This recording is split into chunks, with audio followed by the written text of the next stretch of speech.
Shalom Aleichem, everyone. We once again have the opportunity to learn the lessons from this week's Parsha. In this week's Parsha, Parshat Vayakhel, there's a very interesting idea that's going on over here. In the Sefer by Rabbi Lord Jonathan Sacks, he writes how the Prime Minister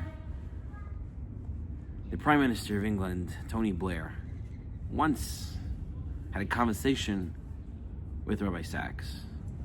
And he told Rabbi Sacks, he said, you know, I'm up to the part of the Bible that is very boring. And Rabbi Sacks asked him, which part are you referring to? And he said, well, I'm at the end of the book of Exodus, where there's just verses and verses and psukim of a repetition of the building of the Mishkan. We already had Parshat Terumah and Tetzaveh. And now, in this week's Parsha, and in the following, Parshat Vayakhel, Parshat Pekudei, the psukim are again and again. 122 psukim, Parshat Vayakhel. 92 psukim, Parshat Pekudei. And all talking about the building of the Mishkan. So Rabbi Sacks, answered him a phenomenal answer. He said, I'll even point something out more interesting. So Rabbi Sacks, if you take a look in Sefer Bereshit, Parshat Bereshit, in the creation of the universe, 31 psukim, 31 verses. That's it. And here you have over 214 in just repeating of what happened. And Terumah, Tetzaveh, about another 197 psukim. So many more verses in the construction of the tabernacle, the construction of the Mishkan, versus the creation of the world. And said Rabbi Sacks, an amazing idea. He said, that's because HaKadosh Baruch Hu is more interested in our actions than in his. HaKadosh Baruch Hu wants to see what people will do, how people will do it. That's what HaKadosh Baruch Hu wants. He wants to see how people will act. In the Pirkei Avos says, Lo ha-midrash hu ha-ikar. It's not the learning that's the most important, the expounding, El ha-ma'aseh, but rather the doing. Because people can always talk. People can always say. People can always plan. But not everyone can do. Recently, there was a loss in the family. Our matriarch, our grandmother, Rachel Bat Rivka, passed away. And I remember, before I got married, after our engagement party, as we were driving back to Brooklyn from Queens, my grandmother asked me, and she said, when you get married and you come home, and there are tons of dishes in the sink, what do you do? She said, when you come home and you find the house a mess, what do you do? If you come home and you see dinner is not yet done, what do you do? And what do you do? I said, I'll wait around. You know, I won't get angry. I'll wait for whatever needs to happen. And she, in her chachma, in her wisdom, said, you do it. If you come home and you find something needs to be done, then obviously you do it. There's so much to talk about that. But on the part that we want to talk about is do it. Get it done. You know, in the Parsha it says, V'chol chacham lev bachem yavohu ve'yasu. All the wise of heart should come and they should do it. Because the wise one knows that when something needs to get done, you go and you do it. Rav Pam, Zecher Tzadik L'Bracha, would say, you know why the justification for so many extra verses in the Torah, so many extra psukim in the Torah of the construction of the tabernacle? He says, pay attention. In the beginning, HaKadosh Baruch Hu said to them, make, you shall make, ve'asita, and you shall make, and you shall make. And then, in these parshiot, Vayakhel and Pekudei, it says Vaya'as, and they made it happen.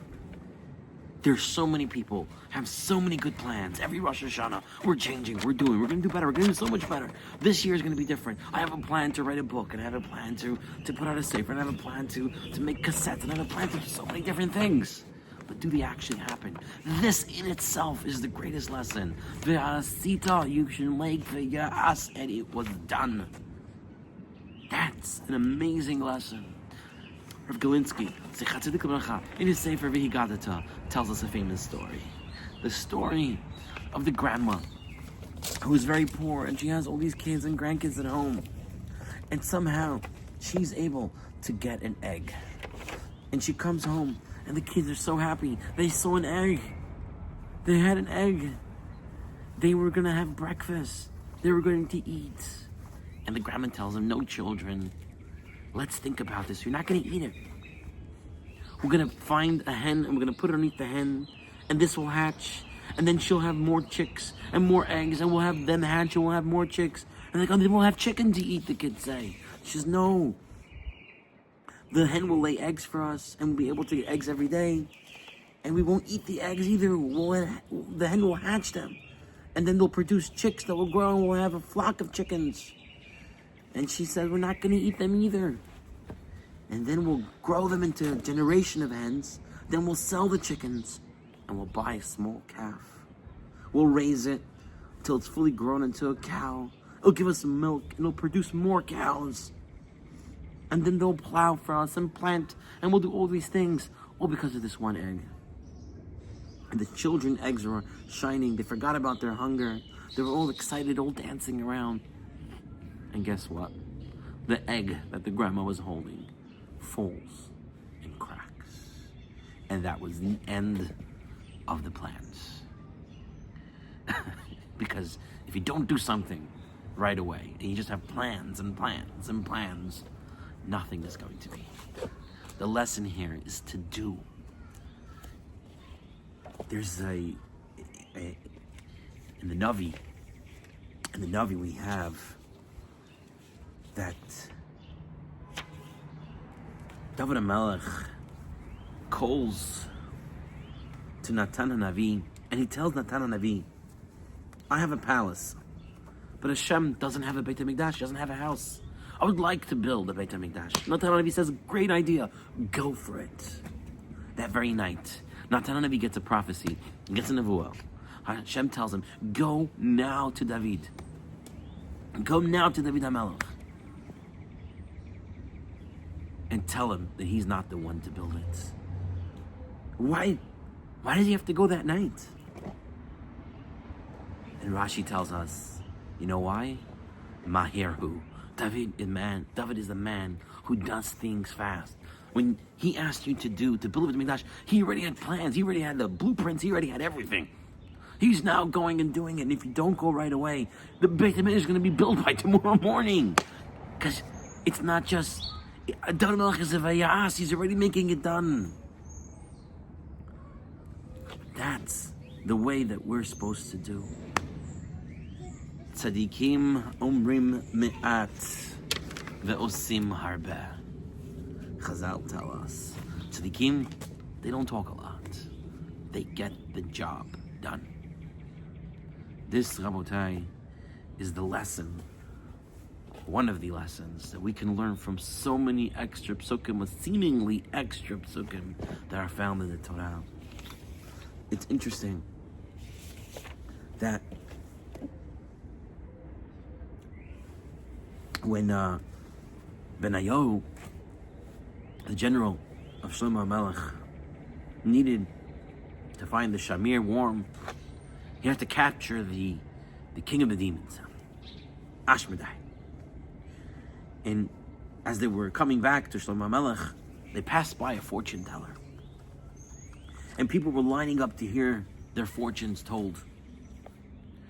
And Ashmedai was smiling. So Benayo asked Ashmedai, "Why are you smiling?" And the sorcerer, and he said, "The sorcerer is sitting on top of a treasure. Here's this fortune teller telling everybody what's their future going to be, and he doesn't even know that the place where he's sitting, that's where treasure is buried right beneath him." Says Rav Galinsky, that's exactly us. We're sitting on a treasure, and we're busy seeing visions of the future, and we're busy telling people what to do and how to do it and what not to do. But meanwhile, right in front of us, we have the ability to get so much done. And so, Rabotai, I think this is a very important lesson, especially as we're now coming to Chodesh Nisan, where there's so much to do. The truth is, that's what Hashem wants to see. Hashem writes so many psukim of the actions of man because our actions are so important. They hold up the universe. So Be'ezrat Hashem, we should see only good days and only good times, and we should all be Zaycha to see Mashiach Tzidkenu and the Geula Shalema B'mher V'Yameinu. Amen. Wishing one and all a Shabbat Shalom.